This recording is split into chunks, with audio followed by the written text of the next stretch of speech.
Jay, you called it responsibility and opportunity that we have to build a culture that we want to build.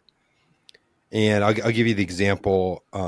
So Jason and I were talking about this, and then a guy came over to Jason and I, and Jason stopped the guy and said, and introduced the guy to me like this, something like this. He's like, without ever using the guy's company name, Jason said, hey, his name was Don, I think.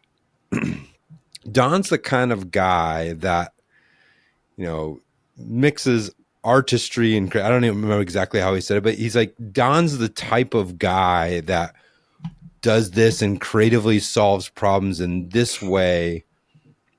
And he never talked about the company he was with. He was describing Don in an intimate way. First of all, there was a level of intimacy that Jason knew him, but I actually had to run, which I actually felt bad about, or got distracted. But had I continued sitting there talking to Don, there was so much for me to talk to about what Jason said about him, and Jason did that very intentionally in that conversation, based on the conversation that he and I were having, to describe him that way. But it was the model for how the type of culture that I want here.